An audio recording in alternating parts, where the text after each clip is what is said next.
Today, my sweet husband Ted is joining me, and we're looking forward to sharing with you some of our easiest to make homemade gifts that literally come together within minutes and that everyone loves.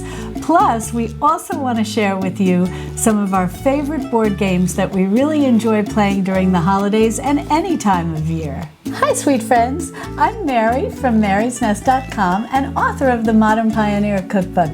And this is my sweet husband, Ted, who I'm so happy to have joining me today, who is really the brains behind this operation.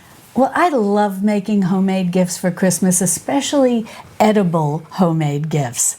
And the first one that I want to share with you that everyone enjoys. I've shared this with you in the past, and many of you have told me that it's such a hit, and it comes together so easy, and it's so easy to make, and that's a homemade hot chocolate mix.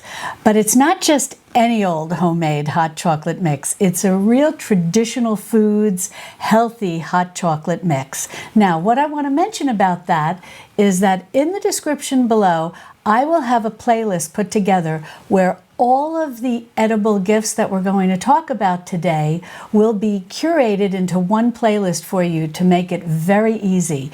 Because what I do is with each of the recipes I'm going to address today, I also have a detailed video where I show you how to make the gift along with a printable recipe. And when I show you how to put this hot cocoa mix together, I also show you different ways to package the little mini marshmallows to make it very easy for the recipient to prepare the drink and at the same time be able to enjoy the marshmallows without it just being one big mess. Plus, I also include information on how to dehydrate little baby marshmallows if that's something that interests you. It's very easy to do, and it's always enjoyed by everyone who receives it. And I don't want you to worry where you are on your traditional foods journey, because I am 100% confident that you will have the ingredients in your pantry to make this particular hot chocolate mix. It's very popular, one of my most popular videos, and I think that you're going to be very pleased to see how easy it is to make and how happy the recipient is going to be to receive it. And what I like to do is that I show you in the video is to actually put it into little jars. You can use canning, the little 4-ounce canning jars, whatever you have, and you can put a whole bunch in a basket, and you can give an entire gift like that to someone.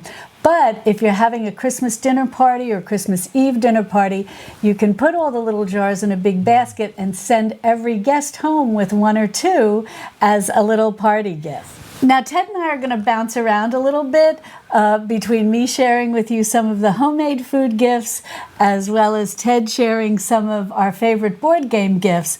But before we jump to board games, I also want to mention that in the description below, I'll have timestamps, so if there's something particular that you have in your mind that you might like to learn how to make and you think that maybe it's something I've shared, then be sure to check the timestamps, because I'll list all of the various edible gifts along with the names of the board games we're going to talk about as well.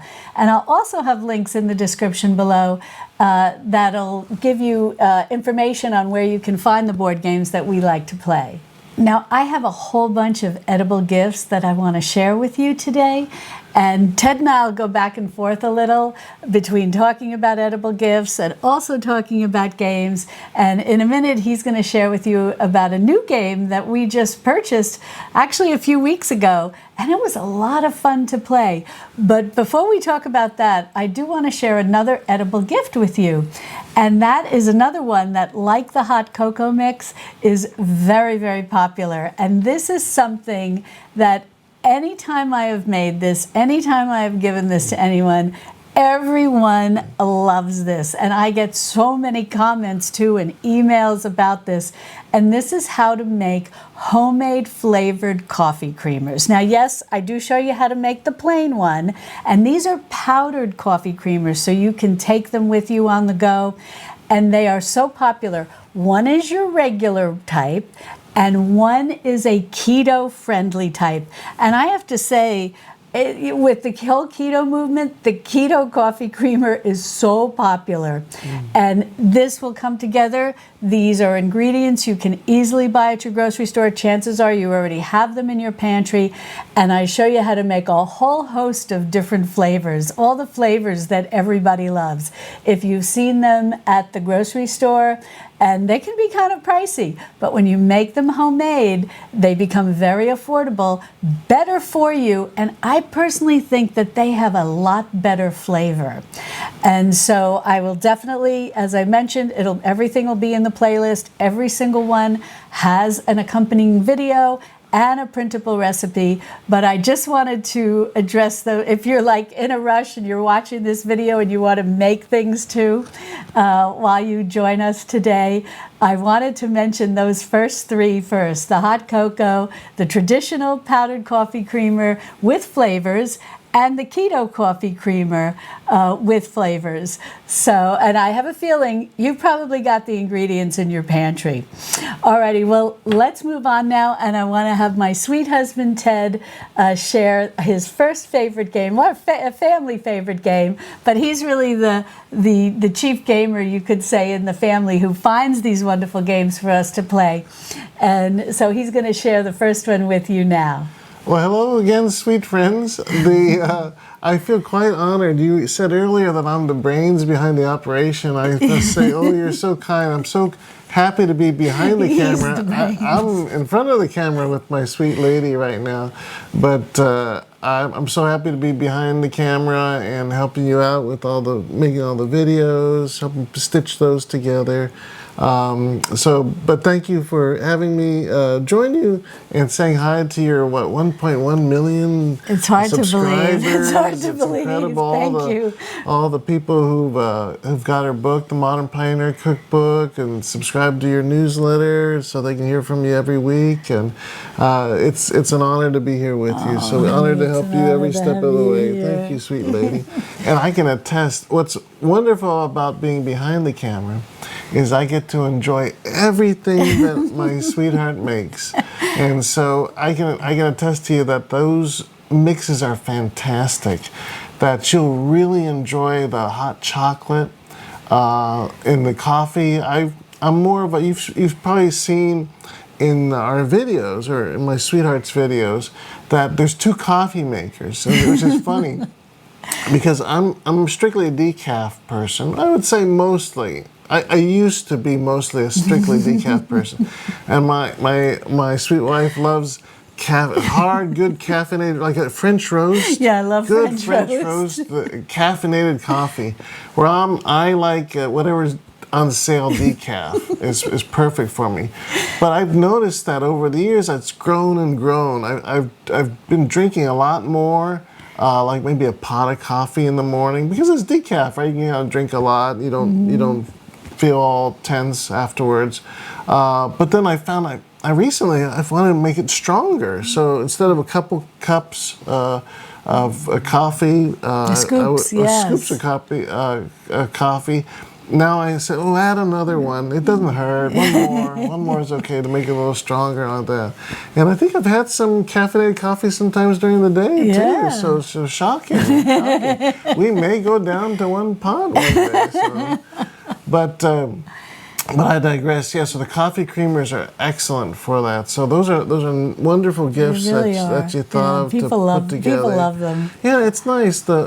Something homemade, right? It's so easy for people to get things off the shelf, but when you can make something with love, homemade, the mason jars are beautiful because you probably got a lot of mason jars hanging around for water bath canning, and they're also fun to drink at parties, right? So you like barbecues. Yeah, you can have a little iced tea with it. That's another thing I enjoy making. You is love iced tea. Oh, I can drink a pitcher of iced tea. That's another excellent thing.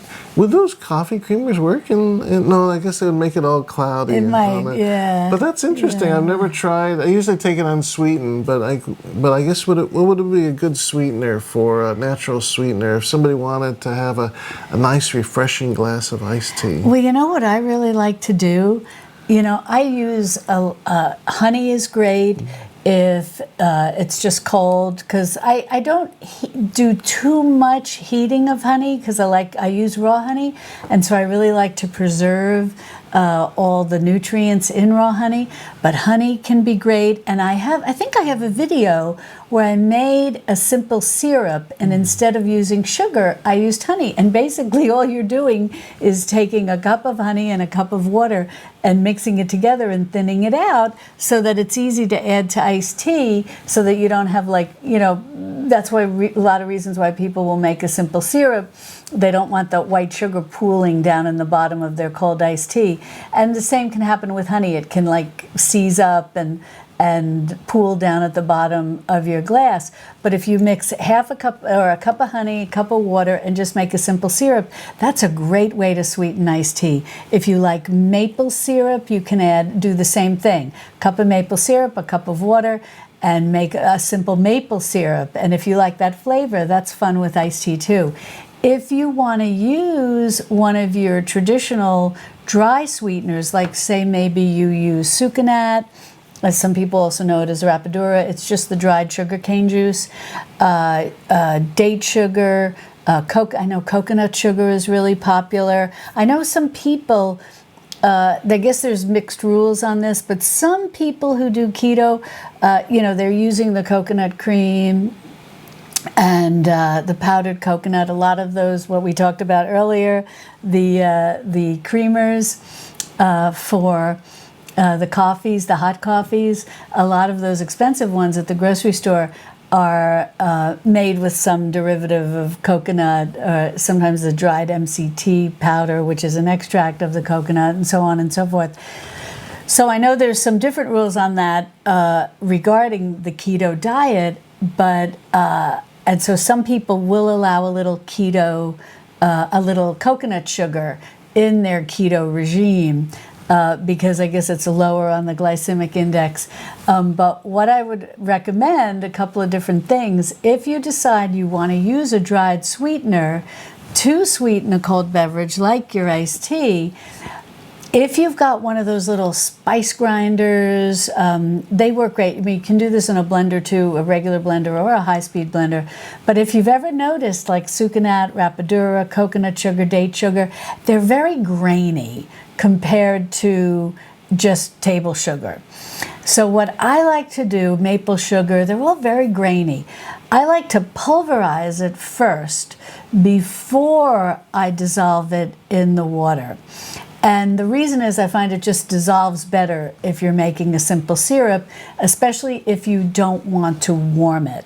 Like even some people will do this they'll have honey crystals, and you really don't want to warm those, but if you pulverize it and mix it with your water, it'll make a nice simple syrup without any heating. Otherwise, I find in the granulated form, it does take a longer time, and there's a lot of stirring involved, and sometimes you really do need to heat it. But that was a long explanation for a sweetener for iced tea. But no, these are nice options. But you never know what people would enjoy. Yeah, these are for the traditional foods kitchen. Sorry. To know all the options that we say, oh, I like that one. Yeah, I use that a lot. Or coconut sugars my go-to, right? Rapadura or sucanat, I guess. Sucanat rapadura, I think, is the term in Europe. I think the product may be sold. Those are brand names, but just dry. What is it? Oh gosh, like synonyms of each other or something. Yeah, like that. brand names. They mean this. Then they sell this. It's just the dried sugar cane juice, and I forget what is it.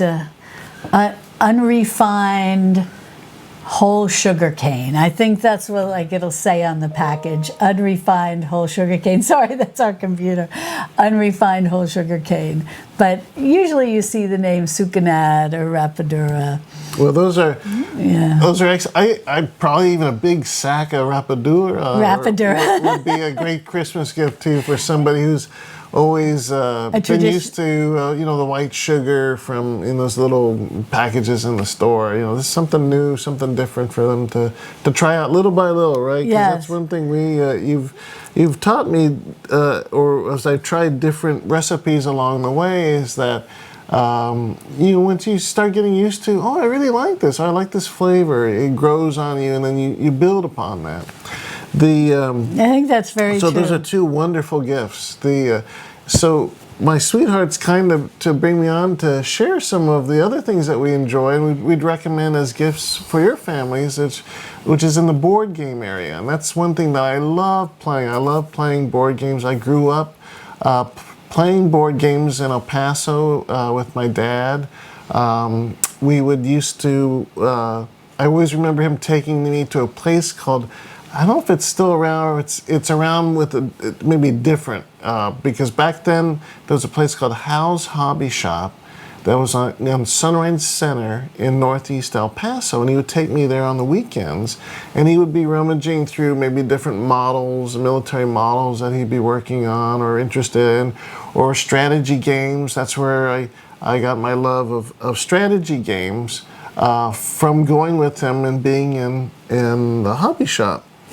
And in the background, they would be playing easy listening music, and that's and I loved it then, and I love it to this day because it always reminds me of going to the hobby shop or just taking it easy with my sweetheart here. And that's one of the things that you support, this broadcast station with KNCT that's out of Killeen, which is just north of here, I guess maybe 100 miles, well, maybe less than that. It's shorter than San Antonio. San Antonio is to the south, and Killeen is maybe an hour or so to the north. And they have a beautiful, easy listening station. They play Andy Williams, they play the Carpenters, versions of all the James Bond theme songs, and Goldfinger, or even easy listening versions of Goldfinger, if you can imagine. So that's a beautiful thing. And you can stream it over the internet too, so you can, for free. And so it's beautiful. And every now and then you'll hear, this part brought to you by Founders Club member Mary's Nest. So it's happy to hear that. So those are some beautiful things that I enjoyed growing up, playing board games, and now when we got married about 27 years ago. We'll be married 27 years this December. That's amazing. And so it's now I have a beautiful partner, my sweet wife, to play board games with. When Ben was growing up, we played with him, and our parents were here alive to join us. All our parents are alive to join us. We played board games as well. I have periodically, I have a bunch of friends I grew up with through college and met through work, and we also get together to play board games, although sadly not as much as we used to since the 2020s, when all the virus was going around and everything, but we're trying to get back into the swing of things on that. But it's nice that now we have a wonderful family to play with, and our son Ben and his fiance. Ben got engaged. Can you believe that? That's amazing. So happy. Yeah, you may have heard trickles of this here and there on the community page and in the newsletter. And a newsletter and all that. And I know that you can't wait to have them on to introduce both of them to your sweet friends out on the internet. So that would be a nice thing to show. So it's nice that we have a lot of game playing ahead in our future, and I'm really looking forward to that. But for the first one that we wanted to talk with you about was one that we found here in Austin. Of course, you can get games online for relatively inexpensively through Amazon. You can get them from other board game places online. There's a store here in Austin that we really love called Tanuki Games, and that's out near the old airport area, or near the old Highland Mall area on Airport Boulevard that's more north central Austin. Beautiful selection of games, great prices. The owner, Chris, is very helpful, has a wonderful staff to help guide you to the right board games and whatnot. And I was in there just browsing the other day, and a gentleman came in and said, I really want to get that game. And I was curious, what is this game? I had not heard of it before. And it was a game called fromage, and I'm not. What does fromage exactly mean? Cheese. I think Cheese. it Is just it means just French for cheese? cheese. Yeah. Yeah. It sounded very fancy to me. And on the cover, it had cheese on it. And so I said, "Wow, this might be just the game for us to try." It's a food-based. It's a game for first of all, which I enjoy, and it's a food-based game, which is fun to play with my sweetheart because she'll talk to me about the different foods, and we'll learn together. And what's neat about fromage is that you play the role. It's for 1 to 4 players, and you play the role of an artisanal cheesemaker is it back in the early 20th century or 19th century? Maybe the 19th century or so. It's old-fashioned and it's so charming. Late 19th or somewhere around there, but not modern day because you're hand making the cheese on your own. And you have to decide what to do here because you have 3 types of cheeses you can make. You can make a soft cheese, a hard cheese, or a blue cheese. And each of those, depending on how long you age them, gives you greater points. And we had an interesting discussion on what makes a soft cheese, what makes a hard cheese, and what makes a blue cheese. Now, blue cheese is pretty easy, right? Yeah. You see, what is that? Is that some mold growing in there? Well, probably blue cheese, right? Probably blue cheese. All I remember growing up, again, this is in El Paso, with my dad. My dad loved cheese, eating a lot of cheese. And he would have a big block of Colby cheese, wrapped in, tightly wrapped in the plastic from the store. Sometimes it would come in a block, but I remember it more curved shape. Just a yellow block of Colby cheese. And we'd slice the cheese with crackers, usually just plain crackers, or Ritz crackers. Back then it was very fancy, with some yellow mustard. You've introduced me to a lot more mustards to enjoy than that. The stone ground ones are particularly delicious.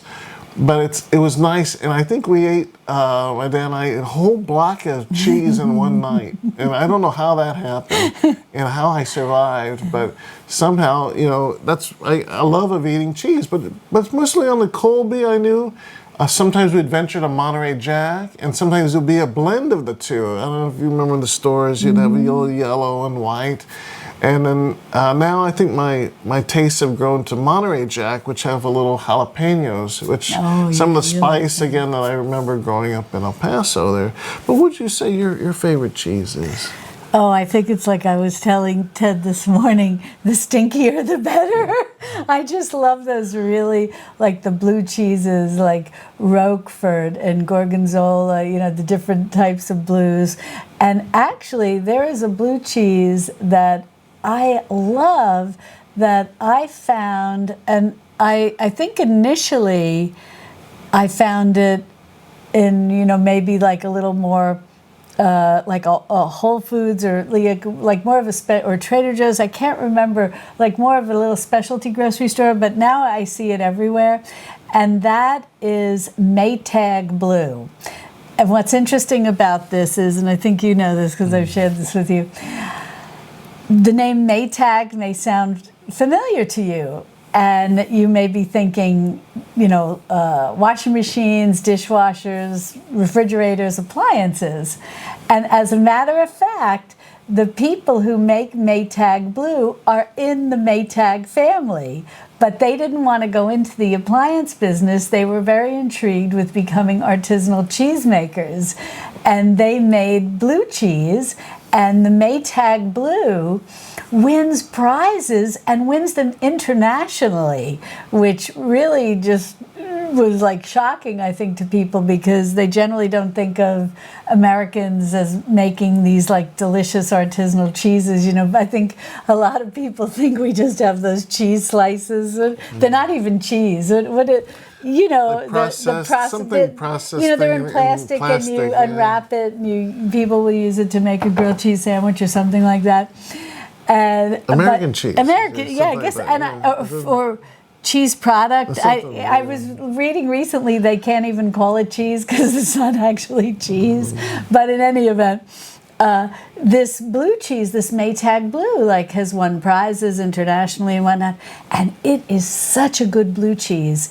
And at least for us here in the U.S., it's more affordable, you know, because like Gorgonzola can be expensive coming from Italy, and the Stilton is very pricey. That I do like to buy a small piece at Christmas time. That the Stilton Blue, I guess that's from Great Britain. You have to let me know in the comments below I'm not exactly sure if it's is it definitely from like England, or is it?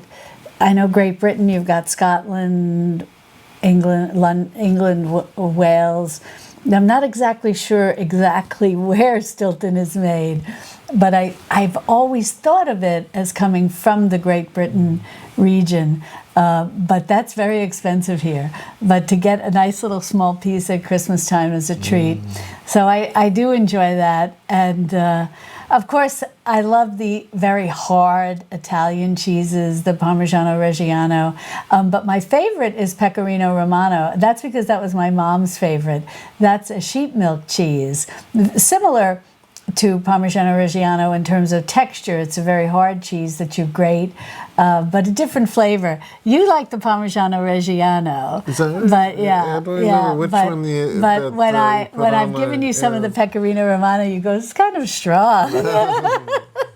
That's neat. You grew up with a beautiful heritage of having a lot of Italian meals and all the Italian cheeses, and that's pretty cool. But you like, it's interesting you were talking about you like the Monterey Jack. Yes, with really with do. the jalapenos. Yeah. Oh, he loves that cheese. Yeah, that's a nice snacking cheese too. But I love all the different cheeses that you've introduced me to. I really, it's You're a fun. good egg. It's fun because it's like what you grew up with. You're kind of used to it, and then you have all these new and different flavors to enjoy. Is great, and that's one of the neat things about fromage.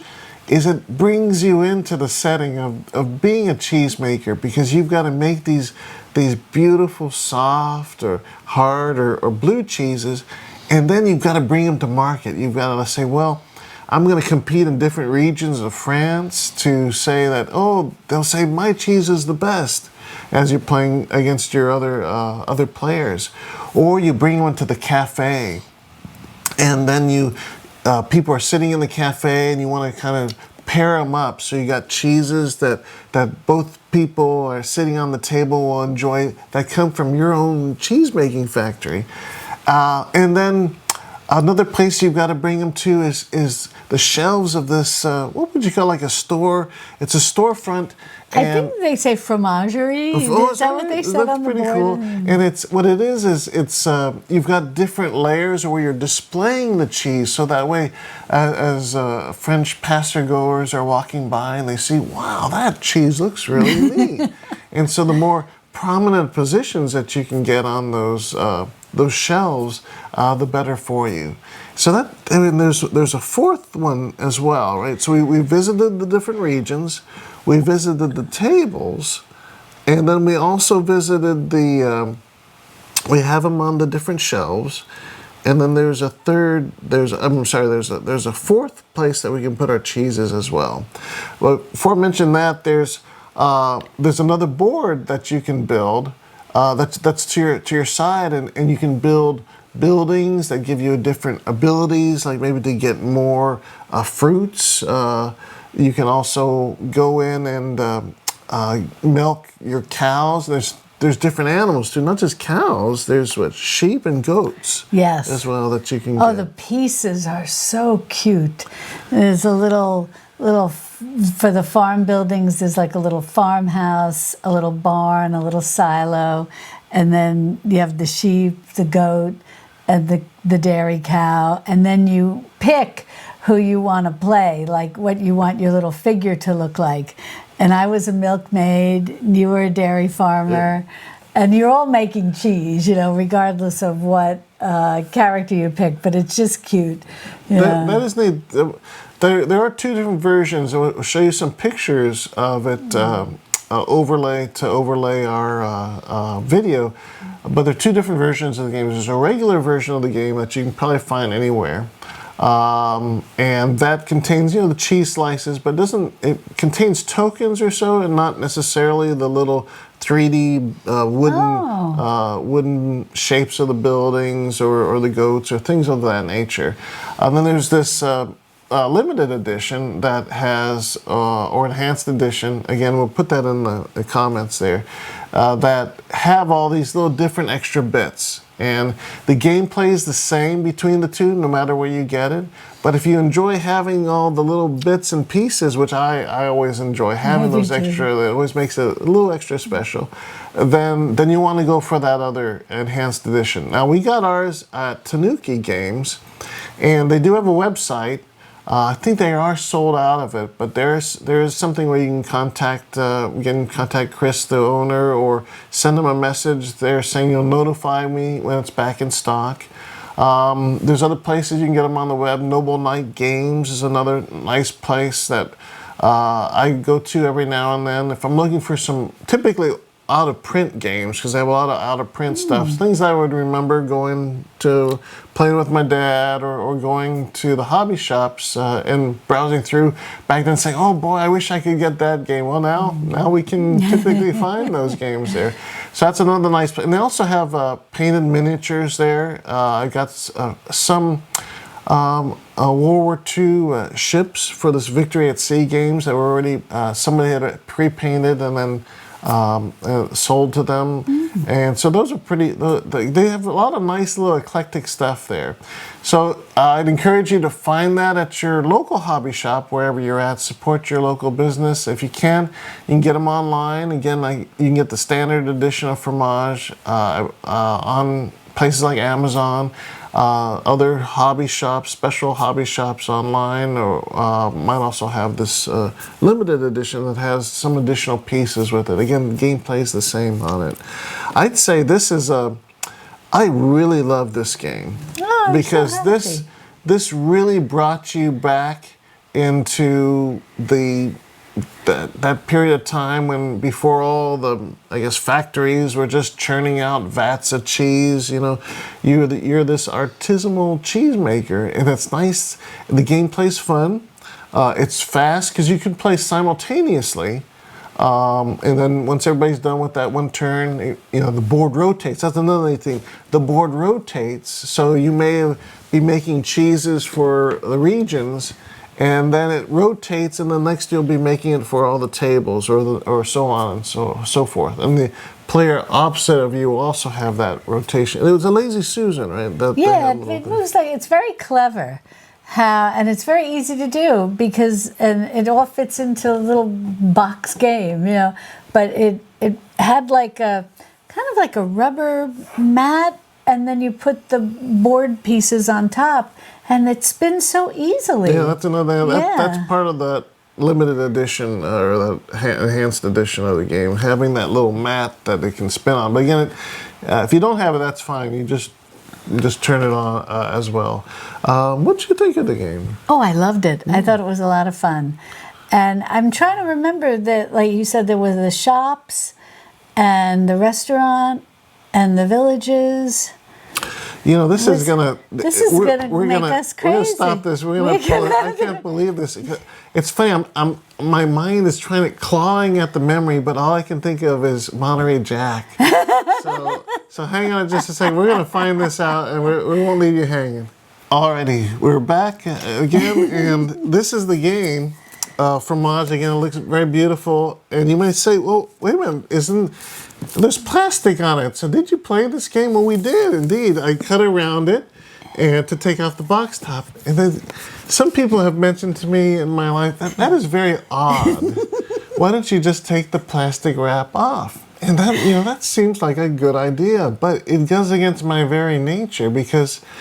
Again, what you grew up with, my dad would always cut around it and keep it on, because thinking that it would give some protection. I'm not sure what kind of, bulletproof protection or dust protection it would give, but he always did that. And so now to this day, I do it. And when people, usually they're well-intentioned, the relatives or friends, they would say, I want to take this off. I'm going to help him by taking it off. and it will cause me such undue sadness and stress. But I get over it, though. I get over it. But know that I didn't do this intentionally. Now I would never do it now. But this is I don't even know if we were married or not, and you actually saw me opening something, I think, okay. and I just ripped the plastic off, and his face was like. Again, But then I think also after we were married, because I don't think you said anything, and then we got engaged and got married, and then it was probably around Christmas time, and I think that I was probably saying, "Oh, let me help you."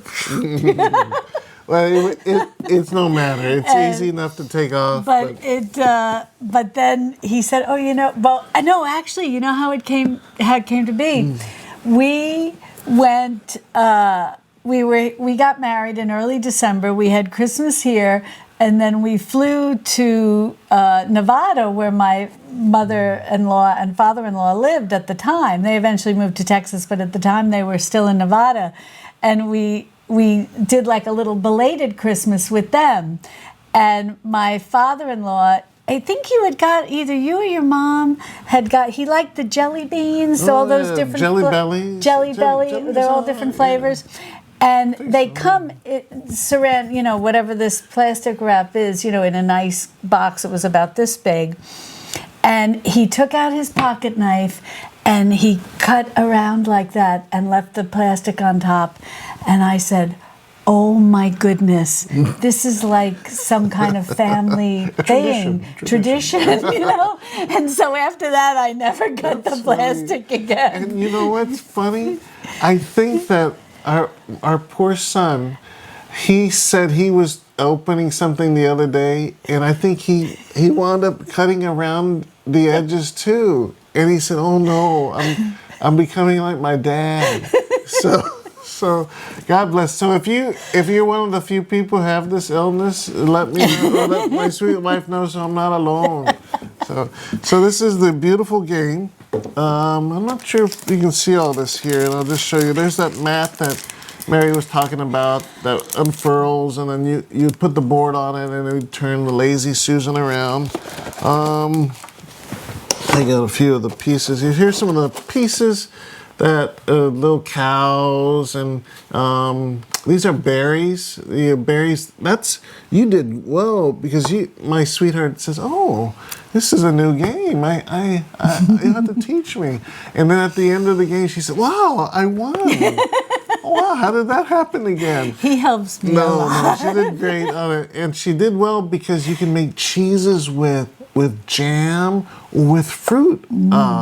And if you do that, you can score a lot more in the game on that. So she was able to really concentrate on creating a lot of fruit, and from the fruit making cheese with fruit, cheese with jams, and it sounded all delicious, and it certainly helped you score beautifully. Sometimes I will say Ted helps me a lot, because sometimes it's difficult for me to learn games until I play them a little while.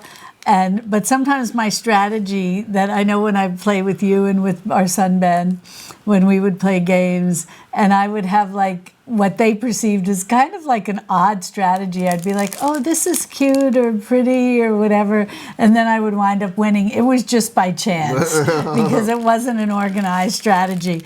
But most of the time they're helping me, so that's why I win. Great. Well, what's fun about it, that's the most important thing, is that the game is to have fun. Yeah. And we never worry about, well, not always, no, I'm just joking. We never worry about who wins or not. We just enjoy the experience, and we have a little log book that we record the games that we play and some of the thoughts of it. It goes back years. Yes. It's something it's nice when you flip through and you say, "Oh, I remember playing that game." And say, "Oh, did we play that one? Oh, Mary won again? Wow." Here's some of the cheeses. You have different colors, and again, you'll put them in different spots for, you have your players. You have a limited number of players, so you have to decide, do I want to make hard cheese and have it aged for 3 months? And if so, I'm not going to get my piece back until three turns later. And so you have a limited set, about four players that you can put around, or 4 pieces that you can put around per player. You have to pay attention to that. because the board rotates. You put the person on the board, and we had three, right? Three people. Three people? I had three milkmaids. He had three dairy farmers, and the board rotates, and you have to wait until the person is facing you again for you to get your piece back. So there's a lot of strategy. You got to really think about it. Here's the board that talks about where you can do the buildings or do milkings, and then there you can store your. Oops, let me make sure you can see that here. You can store your berries, and then you can, when you make them with your cheese or with your with jam, they would go into different spots. And how it scores is that at the end of the game, for the number of fruit cheeses you have, it's multiplied by the number of jam cheeses that you make. So if say you had 4 of each, that's 16 points right there. 4 times 4 is 16. That's a great score to have to go up. By the way, each of the boards also have different things in the back for the corporations. That if you're a solo player, and what's nice about a lot of games nowadays is that they have that built-in kind of a bot that goes through that you can compete against.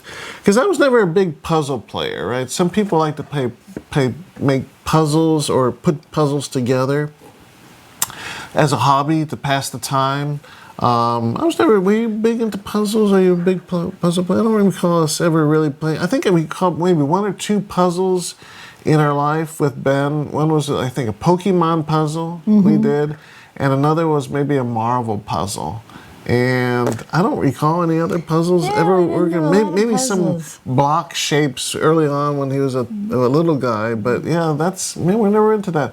But in the games, you could say, well, a game you could play solo against a bot. A bot that determines what different rules to simulate another player. And so this game also comes with that. So it's neat that if you can't find a group of 2, 3, or 4 players, you can also play this on your own too and get that sense of being in France making your own cheese. So let's finally reveal and get to what are the 4 quadrants that we talked about. Well, here's one. The Villes, which is the different regions of France. The regions, yeah. And so that's a nice one if you can dominate certain regions. Oh, here it is. Oh, that's it. Oh, my Why goodness. didn't we remember that? The festival. The festival. Here, I'll have you hold up the festival. Yeah, and what's nice is that the more you can make an L shape of cheeses, different cheeses, in that area, the more you'll be celebrated at the festival and the greater your score. Here's that beautiful fromagerie. You remembered that name. That was excellent. That's your cheese shop, and so you have different kind of levels where you can display your cheeses and get scores out of those. That was a fun one to do. And then I think the last one the bistro. Of the 4. We were calling it the restaurant. And again, you can see how they fit together. You can see how they make a circle, and then the circle rotates.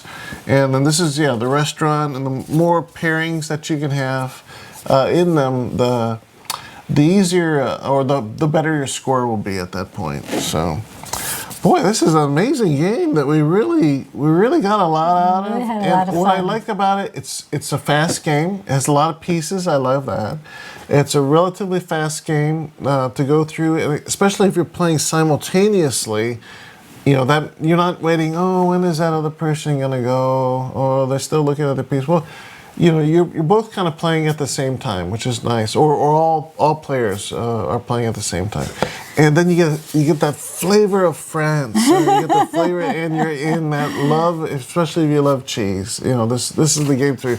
So I don't know. We really highly recommend this game. Yeah, it was a lot of fun. If you can get it, it's a new game. Just came out too, so it might be hard to find. You may have already heard a little bit about this because if you're a subscriber to Mary's newsletter that comes out once a week, typically once a week, then I think in the last issue you talked about the game a little bit, you get a little preview of the game, and so 4 thumbs up, or can you say that? Yeah, 4 thumbs up. 4 thumbs up. Well, sweetie, that was again an excellent game. It was highly a lot of fun. recommended. What are some other neat homemade gifts that people could make? Oh, another one that I want to share with you. But first, I just wanted to mention when I was telling you that you can make like little individual hot cocoa mixes that you can either put all individually in a basket and give as a gift, or you can have people take a few as a party gift after a Christmas dinner or a Christmas Eve dinner or just a holiday dinner, you know, whatever you're preparing, and you have guests that you want to send something home with.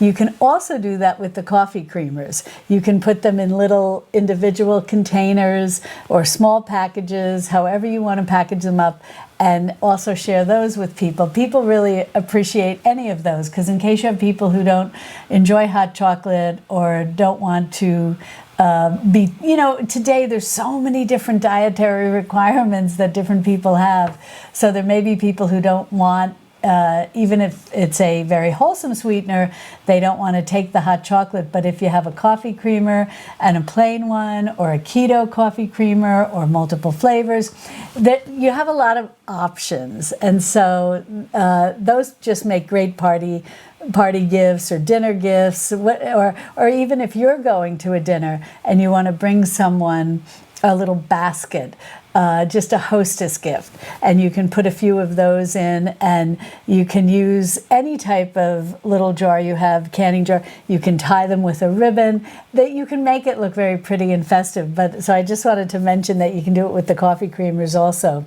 But the next gift that I want to share with you, these are so easy to pull together, and again, everything in in making this gift, you can get at your local grocery store.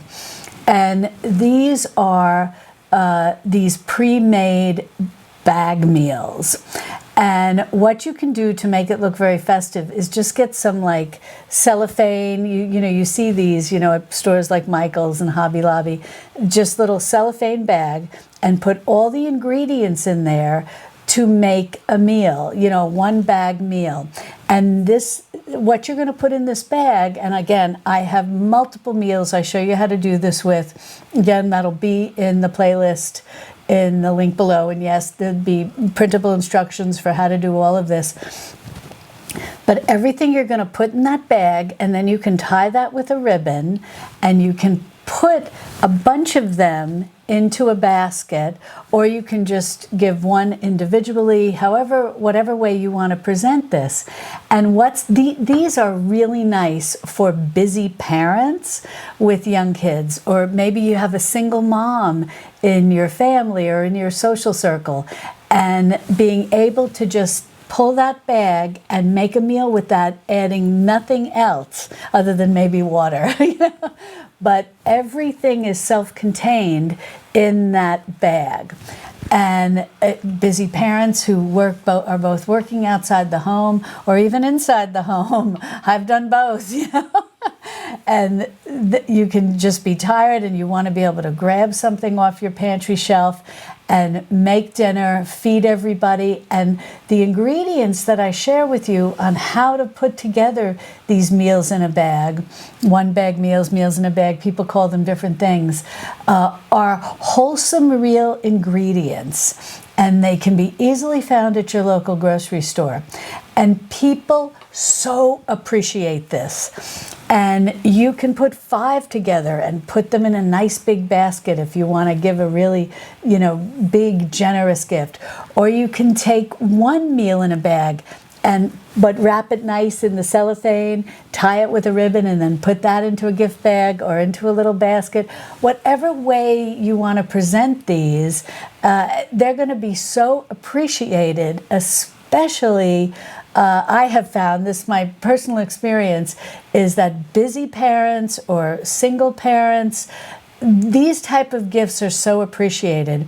And I have the recipes for you that go with each meal in a bag that I share with you how to make. So you can even maybe print it out on some nice paper or little recipe cards, however you want to do it. You can even handwrite it out. But I give you the recipe for how to take that meal in a bag and turn it into a nice hot meal.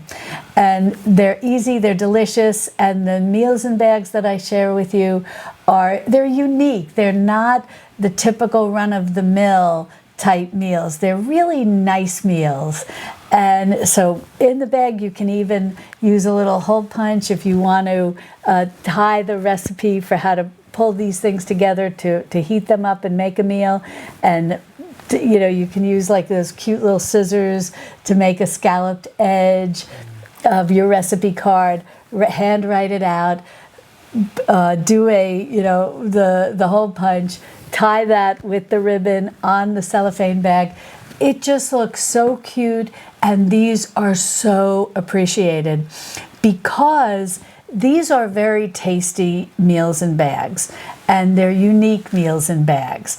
And the recipient is going to come back to you and say, I love this, this was great, I'm recreating this myself. Because also in the recipe, assuming they save the recipe card or the printed recipe, however you want to present it to them, I first list everything that you would need to buy if you were recreating this. So if it's given to you as a gift, granted, yes, you can see what's in the bag, but sometimes people forget, after they've made it.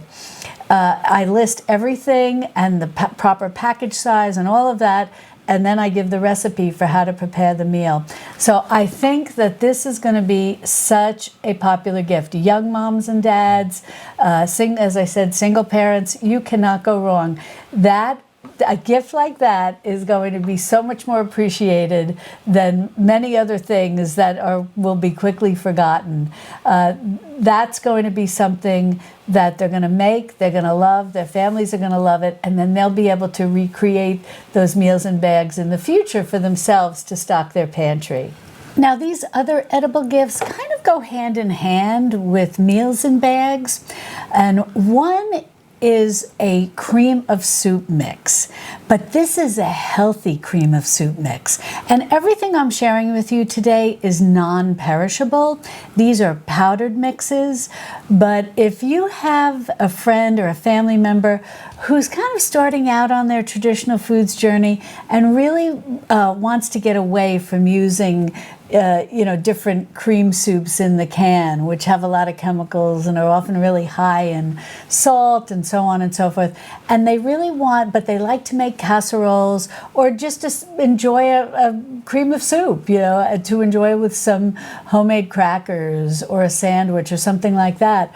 And they really want to start pulling back from buying those cream of soups. And this mix is so easy to make, and it's so easy to use. And you can use it, as I mentioned, to just make a soup, or you can use it when making a casserole. So if you have friends or family who really enjoy making casseroles, and they've been using those cream of soups, but they're starting their traditional foods journey, and even if they're far along on their traditional journey, and they would like to be able to have a pre-prepared mix so that they're not having to do, sort of like a homemade bechamel sauce, which is what a lot of cream of soup mixtures are based off of. And they just want to have something that's non-perishable that they can pull off their pantry shelf and be able to make this cream of soup and add that to their casserole. This is such an appreciated gift. Also, along with that, I also have just simply soup mixes that are in a jar, and that you can compile the ingredients, and they're really nice soups. And then the person can just dump that into a soup pot, add some water, and they're good to go. These are really appreciated because they all deal with making quick and easy meals. So you've got your meals in bags, your cream of soup mix, and just some homemade soups. And talking more about things that you can put into like a quart-sized jar, and even something larger into a half-gallon jar, depending on how much you want to make or how much that the recipient likes to make. I share so many pre-made mixes with you that, again, I'll link to all of this below. And they all come with, printable recipes, a full-length video and a printable recipe. How to make cake mixes, cookie mixes, muffin mixes, you know, a mock biscuit type mix, a pancake mix. I have so many mixes for you. Cake, I think might have already said cake mixes. And these are all made with wholesome ingredients. And they're much more affordable than buying the pre-made mixes on the shelf at the grocery store, and just so much better for you. And you can get maybe 2 batches out of a quart-sized jar, depending on which one it is in particular, or more batches out of a half-gallon sized jar. You can really gauge how much you want to make based on who you're giving this to. Like if you have someone who likes to make a lot of muffins, you can make this in a big half-gallon jar. But these are all wonderful things that are related to meals and eating. They can kind of, all these pre-made mixes, from the soup mix to the soups to all of the baking mixes, can really round out your meal preparation, and you can have all of this stocked in your pantry and to the recipient's pantry, you know, whoever you give this to, and they're going to so appreciate this because it makes everything quick and easy. And if you have friends and family, you know, and especially I remember being a mother when Ben, you know, was young, and you're so busy during the day. I also had my parents who were aging, and I was busy taking care of them. I had a small child, and I was busy taking care of them. And having pre-made mixes on hand just made life so much easier. So that's why, you know, we say thoughtful gifts. These are thoughtful because they help people who today, oh my gosh, it seems like everybody's busy and rushing. And to give a thoughtful gift that can help make someone's life easier is always so appreciated. And when you make these things with wholesome ingredients, and as well as the one very special ingredient that my husband always says, love, when you make these with wholesome ingredients and you do it with love and you give these gifts with love, people really appreciate them. And I hope that I have made this very easy for you, because I walk you through with detailed videos, and I have everything available for you to print out as well. Now in this video, I really wanted to focus on sharing with you very easy to make homemade gifts that were edible, that you could whip these together very quickly. But I have another video that I've shared with you in the past, and I'll link to it below. I'll put it in the curated playlist of all of the edible gifts that we've talked about today, that talks about the easy, medium, and not difficult, but a little more time-consuming gifts. So depending on how much time you want to spend in the kitchen is up to you. But I like that particular video because if you do have a little more time on your hands, I give you some options for edible gifts that simply just, I wanted to focus on things you could throw together very quickly. So if you're in a rush, you can throw these together very quickly, what I've shared. But if you have a little more time on your hands, I do share with you how to make other homemade gifts. One that I put in the more, and I never want to say difficult, but more time-consuming category, which I'll just give you a little preview, is marmalade. And I show you how to make a 3 citrus marmalade, and then I take you one step further and show you how to water bath can it. So that does take a little more time, but if you have friends and family who really like marmalade, they will just love this particular marmalade, and they'll be so happy with that gift. But I'll put that video in the curated playlist below, so that if you do have a little more time and you're looking to make something really, really special, though that video has a lot of those ideas in it. But now I want to pass this over to my husband, who is going to share with you another game that we played recently as well. That was a lot of fun. And well, I don't want to steal your thunder, but I will say that this game that he's going to share, this is a really good party game. I was able to learn this the first time around very easily. And so it's a great, if you've got friends and family coming over for the holidays, and maybe some of the folks are not used to playing these, you know, that are sometimes a little more complicated board games. They will love this because it's very easy and it's food related. It's a lot of fun and it's fast.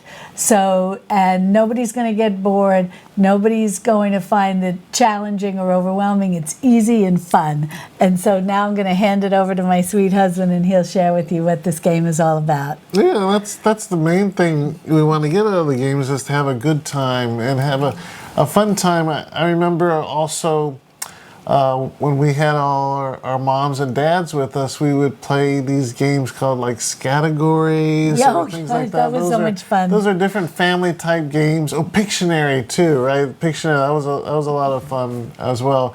They're not traditional board games, but more party games to go. And those, yeah, if you've got a lively house with a lot of family members that can kind of pair up into groups, those are fun to do. They may not be able to. Then you have more players than you can sit at a table, and so being able to break up into groups and you know, those games we played before, and those games we had a good time.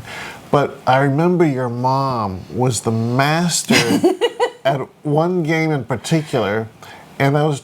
Do you remember a game called Trivial Pursuit? Oh my gosh! And they had a lot of the very first version of Trivial Pursuit. Yeah. With like questions from the 40s or the 50s, and your mom like that. I don't think we even read the question yet, and she had the answer for it. And everybody would say, "I want to be on Gloria's team." Right. And then later they came out with newer versions, like just for the 80s or the 90s or whatever. And I'm not sure. Is that even around anymore? I don't know. I haven't seen it in we ages. don't browse with Ben, of course, being older, now, and when he was younger, we would browse the toy aisle more at the grocery store, at the the big box stores, but not anymore now. But so I don't know if it's still out there. If Trivial Pursuit's out there. When you mentioned when you're creating homemade gifts for folks, having that kind of simple one we kind of put together easily. I guess the hot chocolate's probably in that lower level. That's a fun thing to put together, the little mason jars. And then I remember you talked about one of the harder ones, and that's when you really put on you're putting your bootstraps on. It's for the marmalade, because you have that full length video making the marmalade, and that takes a lot of time. Yeah. You really have to set aside a lot of time and a lot of effort to put into it, but boy, what a glorious end product you've got from that. It really is. That's a delicious marmalade. Again, I grew up with just Colby Monterey, or Colby cheese, I guess, most of the time, and then maybe grape jelly. I think that was the extent of it. So this marmalade, again, you've introduced me to so many new palettes, new things for my palate. Marmalade was something new, and something first you say, couldn't they have strained out the peels? Would that one extra step made the jelly even better? But actually now I see why. That makes marmalade that distinctive jelly that is just it's unbeatable. It really stands out above grapes. So that is a nice gift to give if you've got that extra time to give to family and friends. So Mary was alluding to another board game. This game we also found at Tanuki Games. Boy, that's a great hobby shop. I really enjoy that, and it's in a nice area too, because one thing we always joke about is that my hobby is not like golfing, right? So if I was a golfer, it'd be nice because they're usually in nice neighborhoods and they're surrounded by nice eateries, and then the game itself lends itself well to sitting down and having an iced tea and stuff for taking breaks. But usually the hobby shops that we go to are in dingy old shopping centers that you're surprised are still open and that have stores still in them, and they've gotten things like that odd stores around them, and so you kind of have to rush in, with your sunglasses on and whatnot. But I'm glad they're still around, and again, those mom and pop stores, we love to small businesses we love to support. And Tanuki Games again on Airport Boulevard, an old renovated shopping center. When we've gone there before, we've taken Ben and Maya. We went to a place called Hot Pot. I think it's called Hot Pot. Just a couple stores down from Tanuki, and wow, what a wonderful experience that was. They put your broth into indentations in the table where it's kept warm, and you go and you select all your different meats or vegetables or whatever else you want to put into it, and you kind of boil it in there. It's kind of like a melting pot, but it's not the same, right? You're not putting cheese in there. Like a fondue pot. Fondue, yeah. And you're putting bread in there, but you're putting all kinds of different meats and vegetables and stuff to enjoy, and so it's a lot of fun. So make a day of it. If you go there, if you're in Austin and you want to stop by there, stop by Tanuki and shop at some of the stores around there and have a nice meal at Hot Pot, and you can't beat that. So the game we found there was called Charcuterie, if you can imagine, right? That's perfect for the holidays and for food lovers. What you're doing there is you're building. You've got a charcuterie board, and you're actually drawing different foods from this sack. And the foods can be meats, they can be vegetables, fruits, cheeses. They can be dips as well, breads, different breads. The breads could be crackers, or they could be little toast, little toast things. And your challenge is there. You set it out in stacks, and everybody picks a stack and then adds it to their board. And you're trying to make different combinations. Like, for example, you may want to collect more fruits, for example. And then if you can line up the fruits together in a group, you can score more points the more different fruits that you have. It's kind of like you're putting together a charcuterie board, and then your guests are coming over, and they'll be here in 1 minute. And so you want to hurry and put the board together, but everybody's doing it at the same time. And so it's, you're not waiting around for folks to play the game, which is a nice little feature of it. So you have your meats. You also have everybody has kind of general recipes that they're going for. Like if you have pairings of different breads, that might score you 2 points each. So everybody knows about those objectives, but you also have your secret recipes. Like you get 2 cards at the beginning of the game, and you kind of look at them and you say, one of them is vegetarian, so I can get more points if I don't have any meats on my board. If I have some meats, my point score goes lower, and if I have too many, then I go into the negative. Another one might be, what are the different dips? If I have more dips to enjoy on my charcuterie platter that I can offer my guests, the higher my score will be on that. So you have 2 of them, and you discard one, you keep the other. Again, it's secret to you. You have all the ones that everybody knows about, that they can get higher scores if they have groups of pairings, maybe of vegetables and cheeses together. But you also have your other secret one that you can have to score against as well.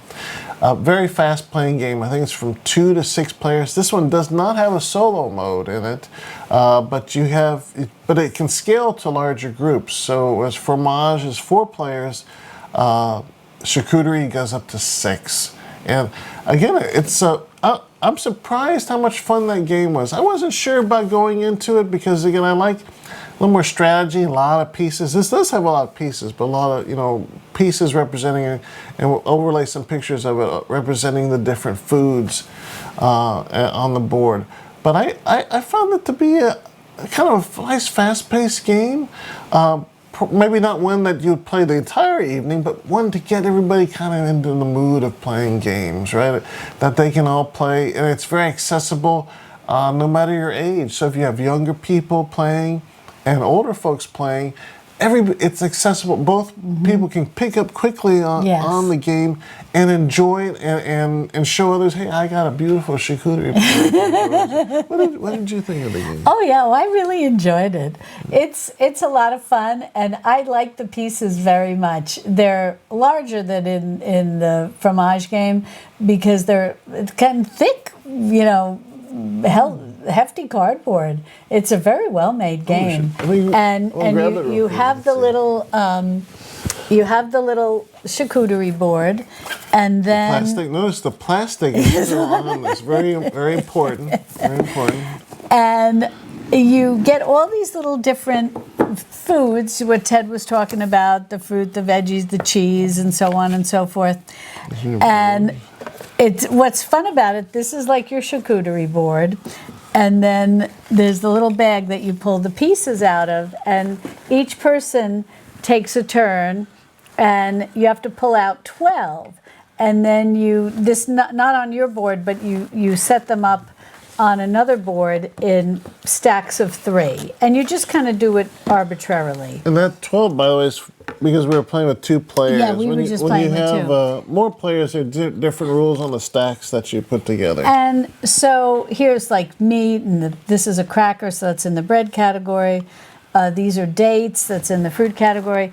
Well, in any event, you just put them in stacks of 3, and is that just for everybody or just because we were playing 2? Well, in 2, yeah, they mention it here, like for example, if there are 4 players, there'll be 4 stacks of 3 each. Oh, I understand. So okay. It'll vary depending on the number of players you have. And then everybody takes a turn, and so you have to look. You know what your secret recipe is, and then you also look at the general rules, and then you think, oh, well, what would be the best stack for me to pick? And if it's not your turn, you're hoping that the other player or players doesn't take the stack you're hoping to get.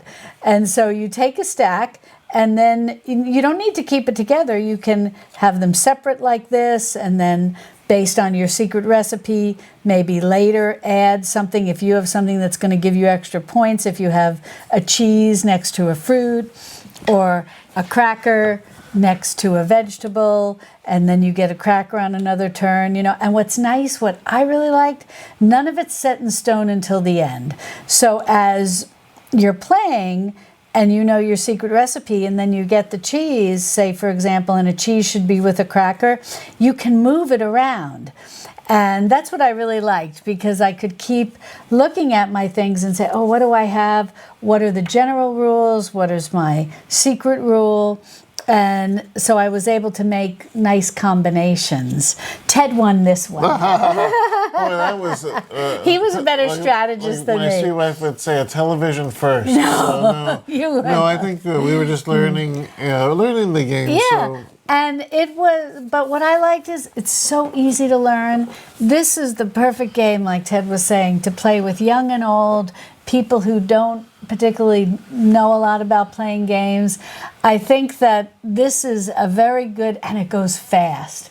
So if you have anybody, if it's after a big meal and you have people who are feeling a little dozing off a little, this game goes fast. That's a good point. And then they can rest, Or after folks wake up and you want to play this game, it goes fast, and then you can have dessert. But I highly recommend it. I thought it was a lot of fun. It's different than Fromage. Fromage is more complicated, and I would say a little more complicated strategy, but it's a really good game, and it takes a little longer to play. But I think if you have people who, even if they've never played a game before, and you just go slow the first time, like Ted went with me slow so that I could learn and was helping. And I think that's the nice thing too.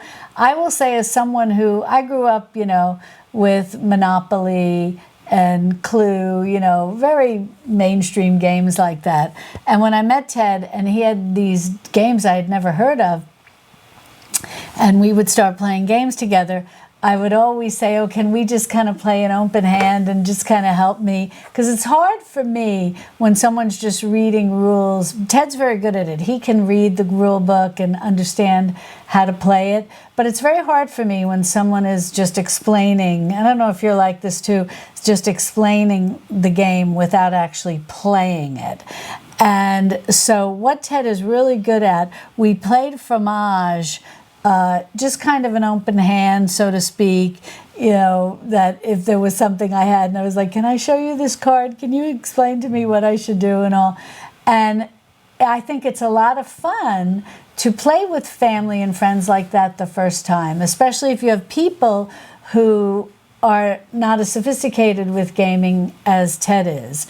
And you just kind of play very casual. You let people change their move if they suddenly realize, oh, I made a mistake or whatever. You just have fun with it, and you learn how to play a game. It's going to be new to probably many people, and you play in a relaxed way. You laugh, you have fun, you're having some nice beverages, maybe enjoying some snacks, and you're just playing very relaxed. And the person who's good at playing the game, or who is just generally a good board game player, is helping everybody, and you're learning. That's what really makes it fun. I feel, and it's different, I think, when you play with your buddies, because they're really good at these games, and so it's a little more competitive, a little more strategy and all of that.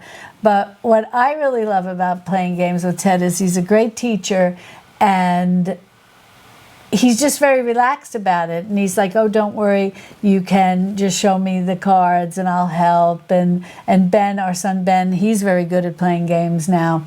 And when the three of us play together, and then hopefully in the future we'll be playing, the four of us, with his fiancée Maya. And it's all about, just like Ted was saying, fun and relaxing and just having a good time. And that way you can encourage your family and friends, your guests, to, oh, come on, let's play. Oh, don't worry, we're going to keep it casual. We're going to help, And I think going into it, when people know you're not going to be playing like very strict with the rules and everybody's going to be a stickler. I think we've all sometimes played games with people like that, and then you're like, I don't want to play any games anymore. And I'm so grateful to my husband, because I'll tell you, the reason is, I've shared this with him before. I once played Monopoly with someone who got upset and ripped the cards. Oh my goodness! So we were young, but probably ripped the plastic on the box. They probably ripped the plastic off the box. That leads to a terrible ending.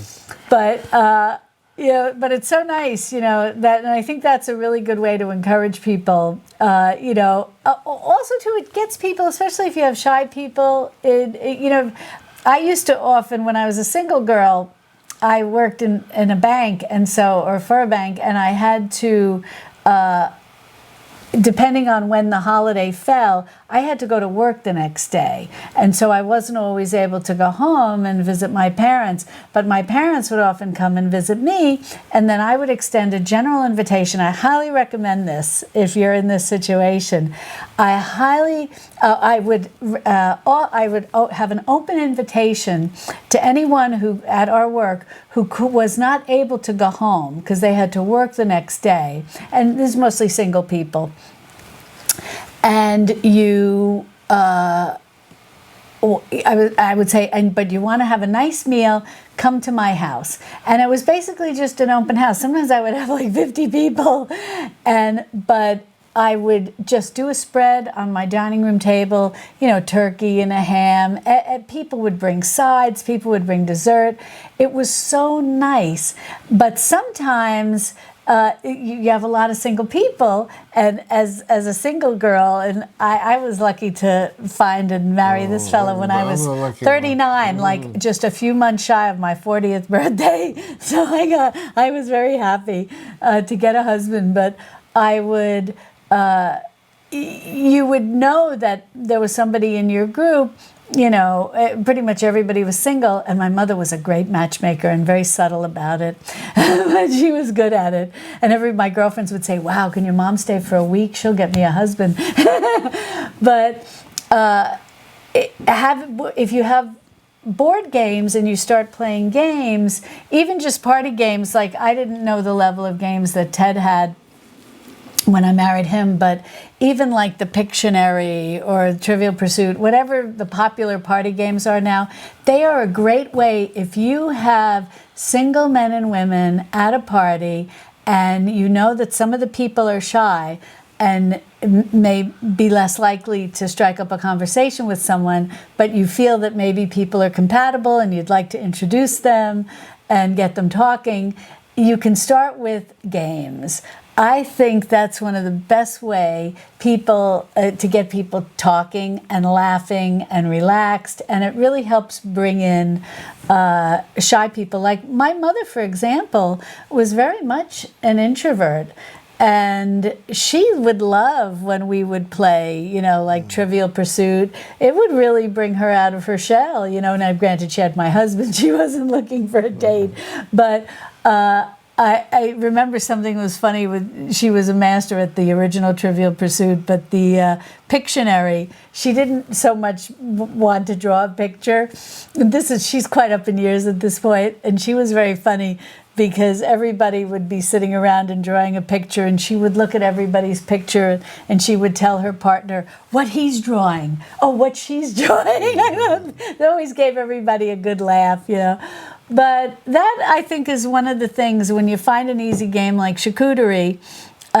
It's an unusual game that everybody, because if you pull out a game, there's always those in the crowd that you pull out Pictionary or something and they're like, oh no, not Pictionary, and they kind of put a damper on things. But you pull out an unusual game that maybe most people have not heard about, like a charcuterie. It's intriguing. And it's intriguing. And then you say, oh, come on, we're gonna, after coffee and dessert or something, we're gonna play this game. We're gonna break out this game, And I think that it's a lot of fun. That's what's neat about these types of games. I guess they would call them Euro games, where people have different options that they can do to play the games, and I think an overriding theme in those games is that a player is not knocked out. So, for example, if you play the typical games that people grow up with, Monopoly or Risk, somebody's going to get knocked out at some point. And then what do? They sit around, they wander off to another room. That doesn't do well in terms of keeping your group together, your group involved and the party all together. These games here, like charcuterie, like fromage, no one's getting knocked out. You can play through. Everybody plays until the end of that in a game. So we tend to play those types of games, cooperative type games or games with light competition between them.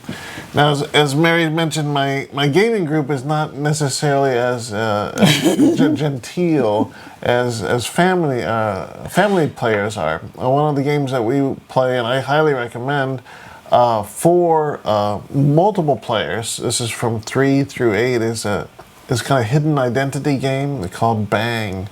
And it takes place in the Old West, and everybody gets a card in terms of their identity. And everybody looks at the card. You can be the sheriff, you could be the deputy, you could be an outlaw or the renegade. And the only person who turns up their card to show everybody else on the table, and this is, I think, 3 through 8 players, is the sheriff. So that's the only identity that's known at the beginning of the game. The deputy has to protect the sheriff from getting sent to Boot Hill, and the outlaws are trying to get the sheriff, and then the renegade's purpose is to be the last one left in the game. And the game Bang is because you're using revolvers or other long rifles in the game. There's even a Gatling gun, if you can believe it. There's all kinds of things that they can play in order to try to knock other players out of the game. And then you can drink, they have cards beer, but they're like, we sell root beer or something to boost up your health there. So typically that's a lot of fun because based on the actions of the other players, you can kind of start to tell who's the outlaw, who might be the deputy. The renegade's very hard because the renegade and the deputy are both trying to keep the sheriff around until the other players can get knocked off. So what's neat about the game is, that hidden identity feature. The downside is players can get knocked out. And if you get knocked out early, then you're knocked out through the end of the game. There's some variants where you might come back as a ghost, but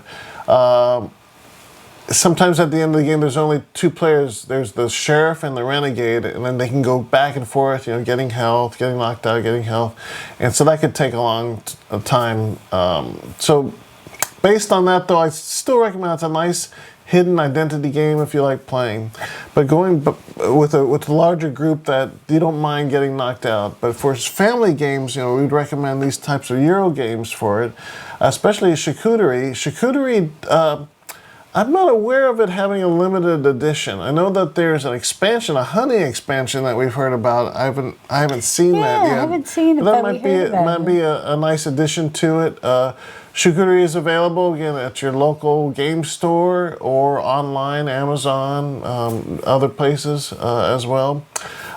This game reminded me of. Do you remember you had created early on one of your videos making a large party platter? Yes. And there's also downloads. You can go to that, download a picture of all the goodies that Mary recommended on her. Yes, I giant had party a platter. big round board, and I made a party platter on it. That's a lot of fun. And we had some of our friends over.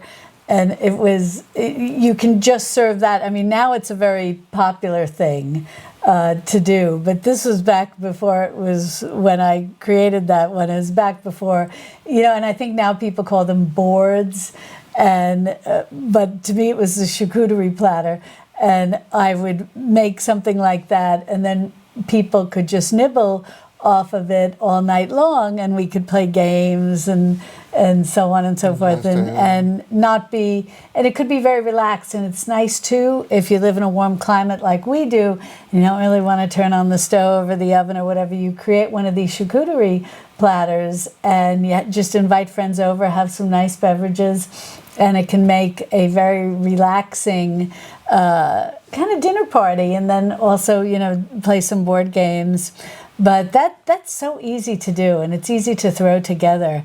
And today, because of the popularity, so many of the grocery stores have a lot of the items already pre-prepared for you, and you're really basically opening a lot of containers and just putting them onto the board. But that's always the one that I made. Yeah, Ted was very sweet because he made like a graphic. So I think there's like arrows or something. It shows exactly everything that I put on the board, so it's very easy with like a little. It's like a little map drawing that you kind of PDF file you can download. So, what are some of the other games that we've played together that we've really enjoyed? Oh yeah, there's a couple more that we recommend if you're a longtime watcher of Mary's videos, you may recall a few of these games. But if you're a newcomer, we'd love to introduce you to them. Quickly, two of them are, the first one I want to mention is called Seven Wonders. And at first, I didn't think I would like this game because it doesn't have a lot of pieces and bits on it. It's mostly just a card game. And it's something that my sweetheart found, I think, at Barnes & Nobles or something. Ben and I were in Barnes & Nobles together. We were trying to think of a Christmas gift for Ted. And it's hard because he has a lot of games, you know. And I was like, oh, I wonder, you know, I was saying to Ben, I wonder if Dad has it. And Ben says, that one doesn't look familiar to me. And it said new game and game of the year or something. And it was funny because we had picked up something else. But then that game was in my mind, and Ben was saying, you know, Mom, I think we should get the other game. So we got out of line, we ran back, and it was holiday time, you know, it was around Christmas, it was crowded, the line was long, but we got out of the line, we ran back, and we got Seven Wonders, and it really turned out to be a gem. It was a fantastic game. I played it not only with my family, but also with my competitive game group. It's wondrous to play. It works for everybody. It can go, I think it scales from 2, but it's usually 3 to 7 players, around that, maybe a little more.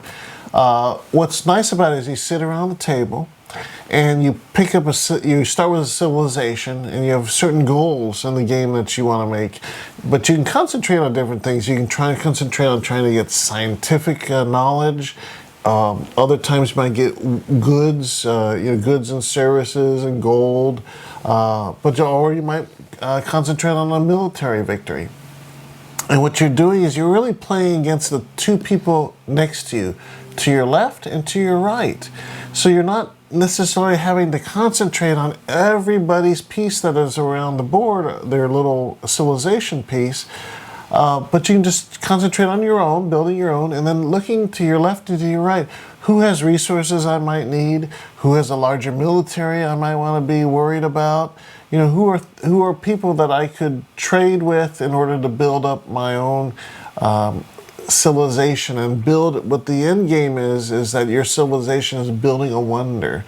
Like, I forget, the Harkemos or something, that there's like a, they could be, or Lighthouse of Alexandria you're building. You might be building the Colossus of Rhodes, or the pyramids if you're Egyptians, things of that nature, where you're progressing along the stages. You go through three main stages where you're playing your cards, and then representing maybe three epics or the journeys of the time that your civilization is progressing to build your wonder. A lot of fun. It is. Really a fast-paced game. Doesn't have a lot of pieces, which again turned me off of not getting it, but how sad I was not knowing how to play it until how wonderful my sweetheart and Ben said, hey, this is a game that you should play, and you'll have a lot of fun with this. And I said, you're exactly right. We play this a lot. There's a lot of expansions that you can play with this game to add on to build up the fun, heroes, new civilizations, etc. I highly recommend this game for your gaming group, for your family, yourselves. You'll have a lot of fun with it.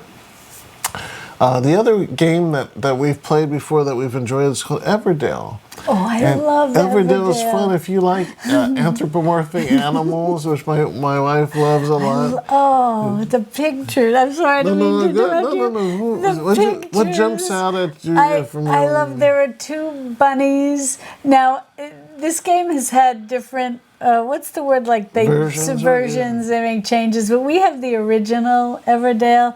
And if you could find this, maybe, I don't know if it would still be sold new, or if you could even find this maybe like on Etsy, or the very original one. And because I'm just so sentimental about it, and all of the versions, have the anthropomorphic animals. They have jobs, and one's a shopkeeper, some are farmers, and they have their clothes, and it's very cute. It's very Beatrix Potter, that type of thing.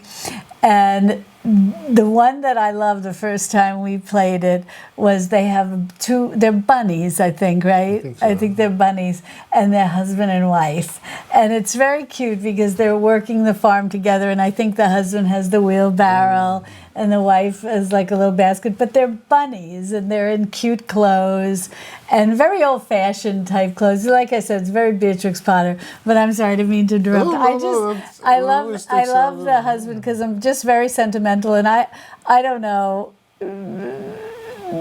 I'm very happy to be married. As I shared with you, I got married a little later in life, and I got such a gem of a husband. He's just. I'm the lucky one. My wife is a saint. No. I think she's already gone through beatification. No. So. No, I really feel blessed, and so I get very sentimental when I see games that have husband and wife characters. Yeah, so I don't mean to interrupt, but that's a lot of fun because unfortunately they rename them, in later versions, and that's why the initial version of the game is sentimental. Has those cards in them, but whatever version you get, you're gonna love the animals. You'll love it. You'll love the gameplay.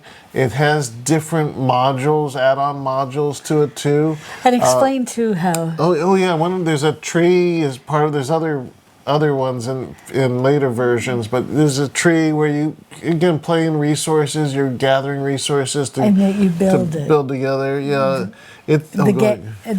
explain, because you're better at explaining than me, how the game board is, that it's like it's like a tree. It's like a tree in different levels. We'll find an old picture of it. Yeah, it's not a flat board game. It has both. Yeah, it has that, both, and it has a 3D version. Yeah. I think that's another draw to it. That it's fun. It's fun, and it's good for both kids, I wouldn't say young kids, but a little older kids and adults, would be drawn to this game and say, oh, it's fun. It does have a lot of bits, fiddly bits to play with and collect as well, which is it's just a fun part.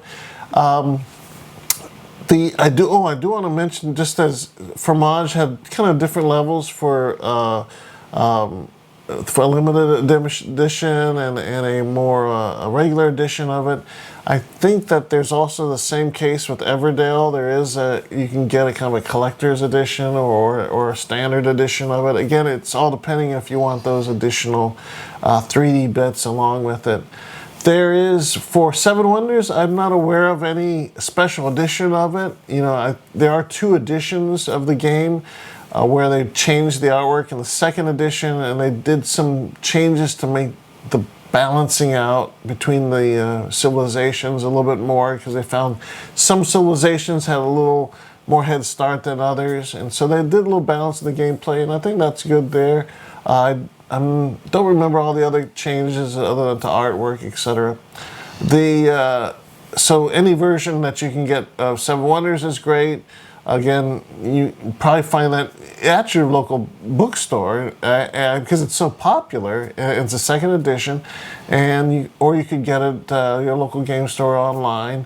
Everdale's probably, I'm not sure. That might be at Barnes because they do carry a wide selection of games as well as books there, including my own sweet wife's Modern Pioneer cookbook.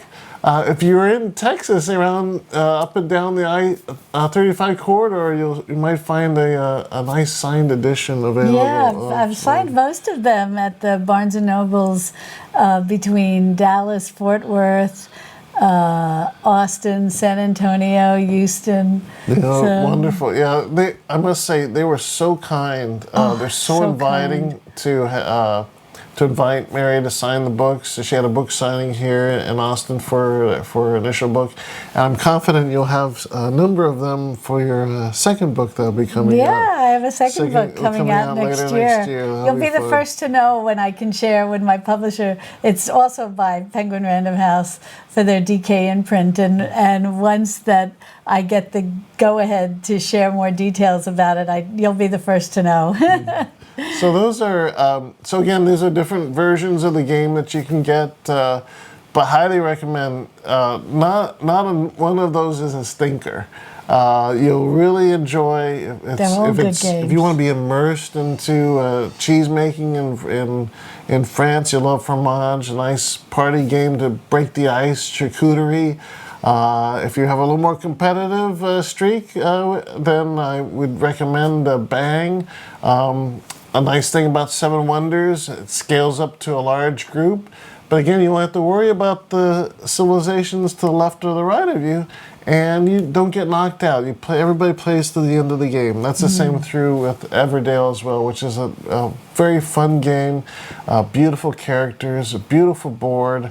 It's amazing how board games are so much different from nowadays. It has so much art and variety. They're really beautiful. They're works of art, compared to what we may have grown up with in the 70s and they 80s. They have funny. I'm very impressed with the game developers today, because like with Everdale, just the cutest of cute characters, but they definitely make the they're animals, but they're enclosed, I think of them as people. But the characters, I should say, that they give them different personalities. And that's what makes Everdale funny in some respects, because I won't give away everything, but the game has a shopkeeper. And are they all bunnies? I can't remember. No, different animals. They're different animals. I don't remember what he is. But he's kind of you will laugh, because he's kind of a cranky old curmudgeon animal, and telling the kids to stay off his front stoop. It's very, very, I find that game very fun. And I think that that's a great game, as my husband was saying, to play with young and old alike, because older people will just find it so charming, and especially if you have friends and family who enjoy games that are portrayed with anthropomorphic animals, you can't go wrong with that. And you know, there's one other game you made me think of when you were talking about Bang. It's not like Bang, but it's a card game. But it's very easy to play, and it's kind of fun because there is the secret identity, and it's are they elves? And they're mining. Oh my goodness, that is a lot of fun. It's called Saboteur. That's a fun game because you're divided up into two different groups of dwarves, and you're trying to dig for the gold. But there may be a saboteur who's thwarting you from trying to get to the gold. I dug the tunnel the wrong way. I should have put a different card down. I'm so sorry.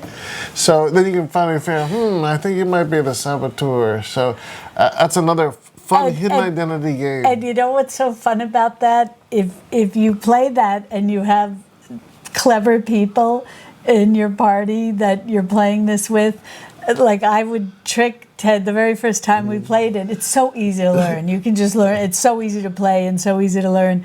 And I tricked Ted and Ben because they know that it is a little harder for me to learn how to play board games and card games, you know, in general, other than sort of your mainstream things, you know, like gin rummy and things, you learn how to play when you're younger. But it was funny because they put the cards out, and I got the saboteur card, but I would pull what he's saying about. I would be playing, and I'd act like I was struggling to understand the game, and then I would put a card down, and I'd say, "Oh, I think I messed up," and they really bought it. And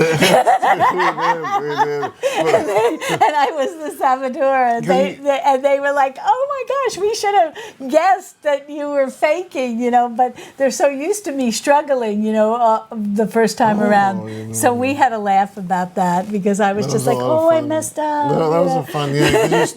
You start your card. It starts at the entrance, and you're trying to dig to one of three possible locations where the gold is at. And so, if you can get there, your dwarf team will win. But if you can't, if you're thwarted by it, then the saboteur wins. So that is another fun game. It's just so easy. Yeah. And then another one, if you're looking for card games, you know, I don't know how many people these can accommodate, but if you're looking for another card game that we've played, that's very easy too, which is great for young and old alike, is it Waterworks? Oh yes, does it still exist? Oh that's a good question. Oh really? Oh my gosh. Yeah, that one I play. I have an old one from Parker Brothers. And I think when Mattel bought them out or something, I think they still have.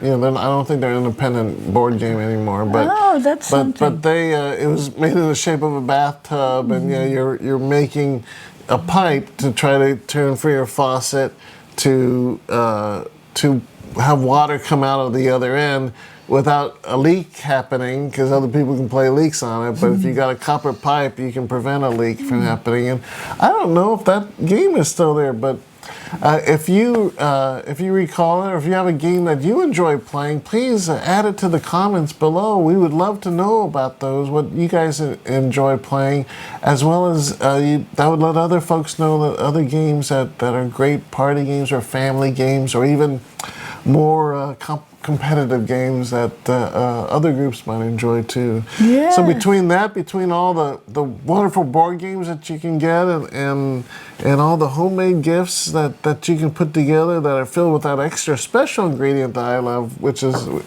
from the person giving. But I think that's a fantastic set of options that would, I think, bring warmth and love to anyone. Oh, I agree. I think homemade gifts and board games, and it's just nice too. I just was reading an article recently in the newspaper. Yes, we're very old school. We still read the newspaper, but and you probably can find this article online, that parents are wanting more and more to move their children away from screen time, from not always looking at the phone or the iPad or the laptop or whatever the case may be. And I think finding some fun board games, and especially at holiday time, when you do tend to have more folks in your house, family and friends, and getting everybody around the table and playing games, and ones that are, like Ted was saying, and I was saying earlier too, young and old alike,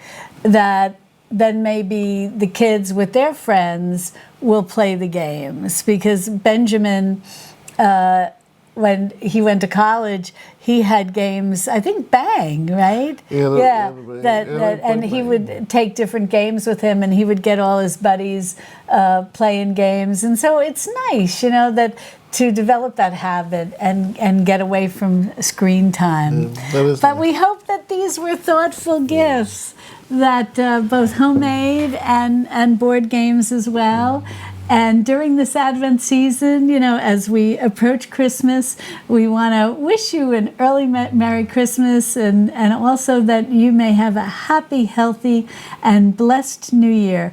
We have a lot of changes coming to our family. Next year, our son will be getting married into a wonderful girl. I look forward, and she loves to cook. Good thing. And I look forward to introducing you to her.